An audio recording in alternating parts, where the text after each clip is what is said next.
ইতিহাস বড়ই নির্মম, আবার ইতিহাস বড়ই ন্যায়পরায়ণ। যেই সংসদে একসময় জামাত নেতাদের বিরুদ্ধে যুদ্ধ অপরাধী বলে স্লোগান দেওয়া হতো, যেই সংসদের ফ্লোরে দাঁড়িয়ে তাদের ফাঁসির দাবি তোলা হতো, আজ সেই সংসদেরই স্পিকারের আসনে বসে অধিবেশন পরিচালনা করতে পারেন তাদেরই সন্তানেরা। হ্যাঁ, এবার সংসদের ডেপুটি স্পিকার পদটি নিয়ে রাজনৈতিক অঙ্গনে তোলপাড় শুরু হয়েছে। নির্ভরযোগ্য সূত্র এবং দৈনিক ইত্তেফাকের রিপোর্ট বলছে, বিরোধী দল বা জামায়াতে ইসলামী থেকে একজন হেভিওয়েট নেতাকে ডেপুটি স্পিকার করা হবে। আর এই দৌড়ে সবচেয়ে এগিয়ে আছে দুটি নাম, যা শুনলে আপনি চমকে যাবেন। একজন হলেন জামায়াতের সাবেক আমির শহীদ আল্লামা মতিউর রহমান মিজামির ছেলে ব্যারিস্টার নজিবুর রহমান মোমেন, আর অন্যজন হলেন শহীদ মীর কাশেম আলীর ছেলে এবং গুম হওয়া আয়নাঘর ফেরত ব্যারিস্টার আহমদ বিন কাশেম আরমান। সূত্র বলছে ব্যারিস্টার মোমেনের সম্ভাবনাই সবচেয়ে বেশি। আজকের পর্বে আমরা দেখব, যদি সত্যি ব্যারিস্টার মোমেন বা আরমান ডেপুটি স্পিকার হন, তবে তা বাংলাদেশের রাজনীতির ইতিহাসে কি বার্তা দিবে। এটি কি শুধুই একটি পদ, নাকি পয়েটিক জাস্টিস? প্রথমে আসা যাক ব্যারিস্টার নজিবুর রহমান মোমেনের কথায়। তিনি পাবনা থেকে নির্বাচিত এমপি এবং মাওলানা মতিউর রহমান মিজামির সন্তান। মাওলানা নিজামী একসময় এই সংসদের সদস্য ছিলেন, তিনি মন্ত্রীও ছিলেন, কিন্তু পরে তাকে ফাঁসি দেয়া হয়। আজ তার ছেলে যদি সেই সংসদের ডেপুটি স্পিকার হন, তবে তা হবে এক বিশাল প্রতীকী বিজয়। ডেপুটি স্পিকারের কাজ হলো স্পিকারের অনুপস্থিতিতে সংসদ চালানো। চিন্তা করুন, ব্যারিস্টার মোমেন স্পিকারের চেয়ারে বসে আছেন, তার হাতে সেই হ্যামার বা হাতুড়ি। তিনি সরকারি দল এবং বিরোধী দলের এমপিদের নির্দেশ দিচ্ছেন, মাননীয় সদস্য বসুন। যেই সংসদে তার বাবার নাম মুছে ফেলার চেষ্টা করা হয়েছিল, সেই সংসদের কার্যবিবরণীতে এখন প্রতিদিন লেখা থাকবে, সভাপতিত্ব করছেন ব্যারিস্টার নজিবুর রহমান মোমেন। রাজনৈতিক বিশ্লেষকরা একে দেখছেন জামাতের রিহ্যাবিলেশন বা পুনর্বাসনের চূড়ান্ত ধাপ হিসেবে। একজন উচ্চশিক্ষিত লন্ডনে প্র্যাকটিস করা ব্যারিস্টার যখন ডেপুটি স্পিকার হবেন, তখন আন্তর্জাতিক মহলও বুঝবে জামাত এখন আর সেই আগের জায়গায় নেই, তারা রাষ্ট্র পরিচালনার কেন্দ্রে চলে এসেছে। দ্বিতীয় নামটি আরও বেশি আবেগঘন, ব্যারিস্টার আরমান। মীর কাশেম আলীর এই ছেলেকে গুম করে বছরের পর বছর আটকে রাখা হয়েছিল গোপন কারাঘর আয়নাঘরে। সূর্যের আলো তিনি দেখেননি, পরিবারের স্পর্শ পাননি। আজ সেই আয়নাঘর যদি মুক্ত হয়ে সরাসরি সংসদের ডেপুটি স্পিকারের আসনে বসেন, তবে তা হবে মানবাধিকার লঙ্ঘনের বিরুদ্ধে এক জীবন্ত চপেটাঘাত। ব্যারিস্টার আরমান একজন মেধাবী আইনজীবী, সংবিধান এবং আইন বিষয়ে তার অগাধ পাণ্ডিত্য রয়েছে। ডেপুটি স্পিকার হিসেবে তিনি যদি সংসদে বসেন, তবে তার প্রতিটি রুলিং বা সিদ্ধান্ত হবে ইতিহাসের অংশ। সরকারি দলের এমপিরা যখন তার দিকে তাকাবেন, তখন তাদের মনে পড়বে সেই আয়নাঘরের কথা। সূত্র বলছে, জামাতের নেতারা চাইছে এই পদে এমন একজনকে বসাতে, যার প্রতি সাধারণ মানুষের সহানুভূতি এবং শ্রদ্ধা দুটোই আছে। সেক্ষেত্রে আরমান এক শক্তিশালী প্রার্থী। কেন জামাত এই দুই ব্যারিস্টারের নামই সামনে আনলো?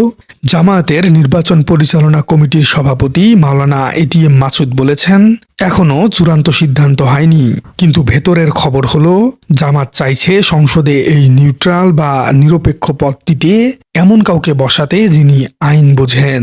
ব্যারিস্টার মোমেন এবং ব্যারিস্টার আরমান দুজনই আইনের ছাত্র। তারা জানেন সংবিধানের ৭৪ অনুচ্ছেদ অনুযায়ী স্পিকারের ক্ষমতা আসলে কি। তারা জানেন কিভাবে সংসদ চালাতে হয়। জামায়াত এখানে আবেগ এবং মেধা এই দুটির সংমিশ্রণ ঘটিয়েছে।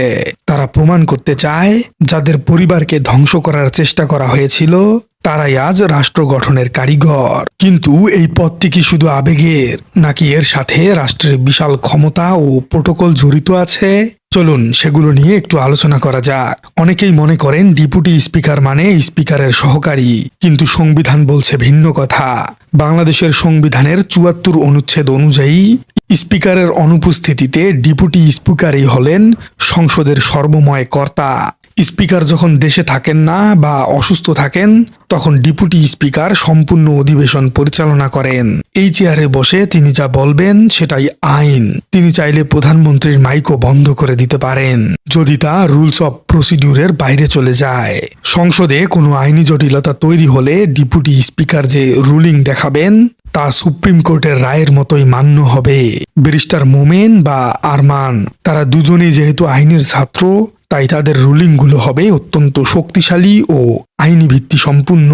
সংবিধান অনুযায়ী রাষ্ট্রপতি এবং স্পিকার দুজনেই যদি অনুপস্থিত থাকেন, তবে ডেপুটি স্পিকারই ভারপ্রাপ্ত রাষ্ট্রপতির দায়িত্ব পালন করবেন। এটি সংবিধান স্বীকৃত বাস্তবতা।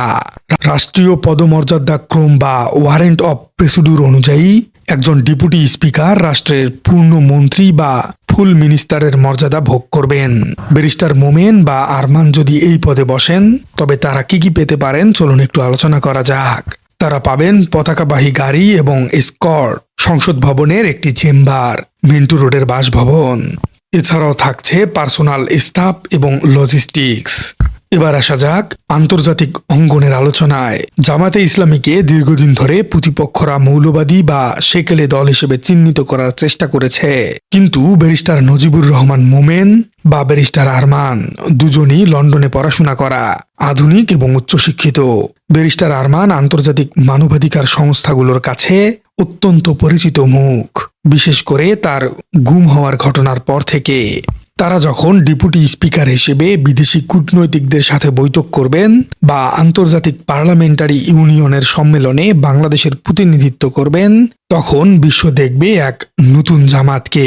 পশ্চিমা বিশ্ব বুঝবে জামাত এখন আর শুধু মাদ্রাসার মধ্যেই সীমাবদ্ধতা নেই, তাদের নেতৃত্ব আছে অক্সফোর্ড, কেমব্রিজ বা লন্ডন ইউনিভার্সিটির গ্রাজুয়েটেও। এটি জামাতের কূটনৈতিক গ্রহণযোগ্যতা বা ডিপ্লোম্যাটিক অ্যাকসেপ্টেন্স বহুগুণ বাড়িয়ে দিবে। তবে এই সমীকরণের কিন্তু একটি ছোট কিন্তুও রয়েছে। জামাত নির্বাচন পরিচালনা কমিটির সভাপতি মাওলানা এটিএম মাসুদ বলেছেন, 11 দলীয় জোট টিকিয়ে রাখার স্বার্থে শরিকদের জন্য কিছু ছাড় দিতে হবে। এর অর্থ হলো ডেপুটি স্পিকার পদটি যদি জোটের অন্য কোনো শরিক দল অর্থাৎ এনসিপি পেয়ে যায়, তবে সেটির সম্ভাবনাও রয়েছে, যদিও তার সম্ভাবনা খুবই ক্ষীণ। বিশ্লেষকরা বলছেন, যেহেতু স্পিকার পদটি সাধারণত সরকারি দলের অর্থাৎ বিএনপির হাতে চলে গেছে, তাই ডেপুটি স্পিকার পদটি প্রধান বিরোধী দল হিসেবে জামাতেরই প্রাপ্য। এবং জামাত তাদের দলের ইমেজ বাড়াতে ব্যারিস্টার মোমেন বা আরমানের মতো আইকনিক ফিগারকেই বেছে নেবে। প্রিয় দর্শক, এখানে বলে রাখা ভালো যে বিগত সরকারগুলোতে স্পিকার এবং ডেপুটি স্পিকার উভয়ই সরকার দলীয় থেকে হতেন, কিন্তু এবার গণভোটে হ্যাঁ ভোট জয়যুক্ত হওয়ার কারণে ডেপুটি স্পিকার নির্বাচিত হবেন বিরোধী দল থেকে। ব্যারিস্টার নজিবুর রহমান মোমেন বা ব্যারিস্টার আরমান যদি ডেপুটি স্পিকারের শপথ নেন, তবে তা হবে বাংলাদেশের রাজনীতির এক অবিশ্বাস্য টার্নিং পয়েন্ট। যেই সংসদে দাঁড়িয়ে তাদের বাবাদের ফাঁসির রায়কে বিজয় বলা হয়েছিল, সেই সংসদের স্পিকারের চেয়ারে বসে তারা অধিবেশন চালাবেন। এটি কোনো প্রতিশোধ নয়, এটি ইতিহাসের পয়েটিক জাস্টিস বা কাব্যিক সুবিচার। হ্যামারের বাড়িতে যখন সংসদ কেঁপে উঠবে, তখন তা মনে করিয়ে দিবে সময় কাউকে ছাড়ে না, সময় সবকিছু চুকিয়ে দেয়। প্রিয় দর্শক, আপনার কি মনে হয় ব্যারিস্টার মোমেন বা আরমান কি ডেপুটি স্পিকার হিসেবে যোগ্য, নাকি আপনার কোনো পছন্দের প্রার্থী আছে? কমেন্টে জানিয়ে দিন আপনার মূল্যবান মতামত। আর আপনার রাজনীতি চ্যানেলে নতুন হয়ে থাকলে চ্যানেলটি সাবস্ক্রাইব করার অনুরোধ থাকলো। দেখা হচ্ছে পরবর্তী কোনো ভিডিওতে।